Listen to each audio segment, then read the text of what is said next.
I am Jasmine, this is Moxie Points, and today we'll be looking at the first full album from Ailee, Vivid.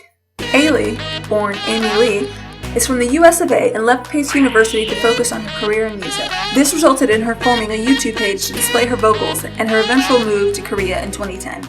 Making her debut in 2012, she's been in an odd sense of artistic limbo.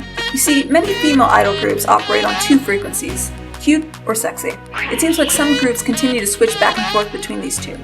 Ailee tends to operate on two frequencies as well. She gives us the ballads. Despite what some international fans see on music shows, ballads, particularly when they're attached to a drama, sell well and top the charts. Just because you see an idol winning every week doesn't mean they're necessarily topping the charts that week. So Ailee gives us the conventional ballad about love or heartache. But she also gives us the sassy girl power anthem with some brass. Those are her two options. She's with the piano singing about a relationship, or the horns come out.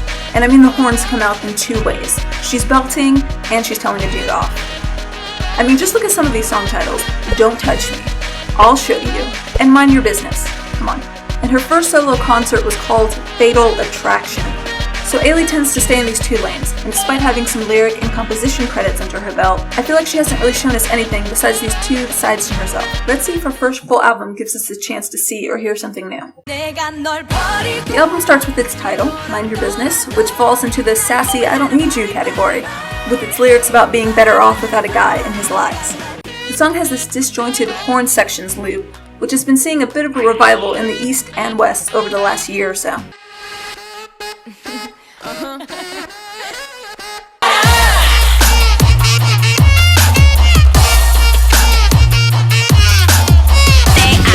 My number.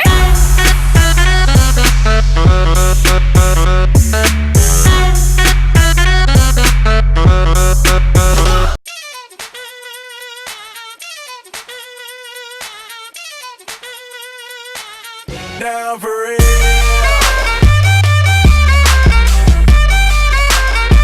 It's going down for real. I can be a hero.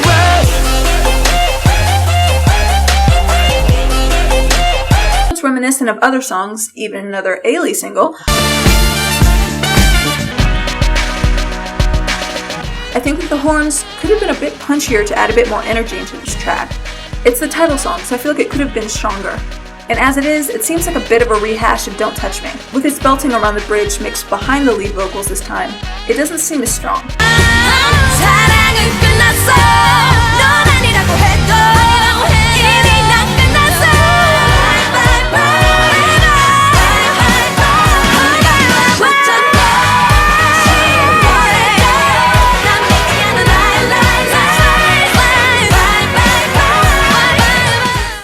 Next up is Insane, and you know it's an R&B jam when you hear those water droplets.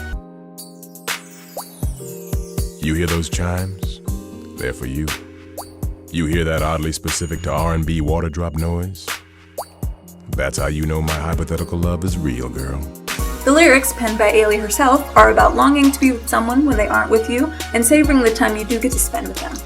The song is being performed and promoted alongside Mind Your Business, so I guess it does its job of balancing the two aforementioned sides of Ailee's sound. The third track, I Love You, I Hate You, starts off with a nice acoustic guitar melody, which is frequently interrupted with a sappy, drama-esque monologue. As much as I hate you, I still love you. These cheesy whispered vocals are already unneeded, but that becomes more obvious when they're followed by Ailee's fantastic lower tones singing in the verses. The lower verses get replaced with a great chorus showing off her vocals, which do a good job of showing how regretful she is and how badly she wants to fix the relationship. And the transition from the bridge to the end of the song is also nice.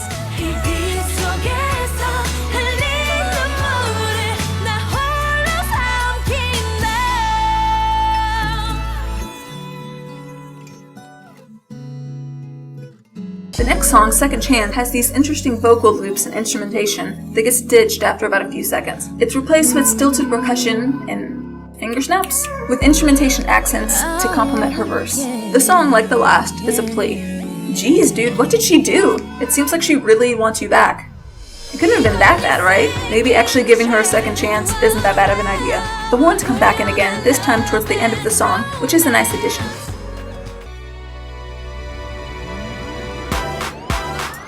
In Symphony, Ailee is joined by Chancellor, whom some of you might remember as part of One Way. But they haven't been releasing much music lately, so those interested in his voice can look for solo singles, which he's released since then. He's got one out with Bumkey right now. It's great. I think you should check it out.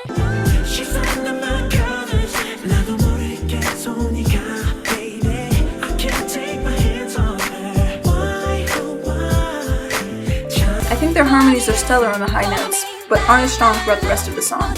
And the lyrics, yep, they abandoned the lyrics themselves at one point. We don't need no lyrics for this.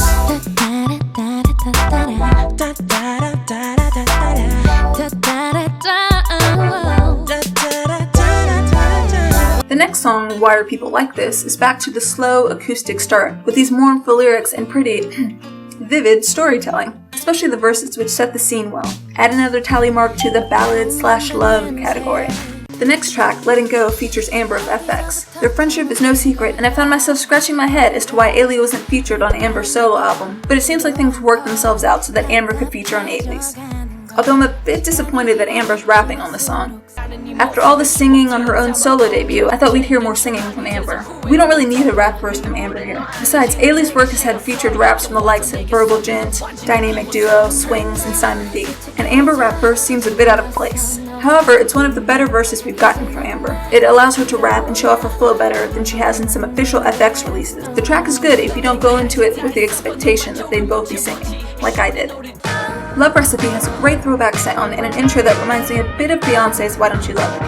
Now honey, you better sit down and look around, cause you must have bumped your head. See, I don't know what y'all ladies want these days. The song lets go of its 60s soul sound a bit for a more contemporary pop sound during the chorus. But, like she says, they bring the sound back for the verses. The lyrics follow the typical love equals sugar metaphor found in plenty of pop songs, and it works well as one of the best songs on the album. The sound takes a complete 180, as in the next song we find ourselves back in ballad territory with Fill Your Glass. And speaking about going back to the same old thing, the lyrics are about a cyclical pattern as well. The album concludes with one more step, which gives the album an optimistic and uplifting end. I'd give the album a 7. We all know Ailee is talented. It doesn't matter which song she gets, she's gonna slay it.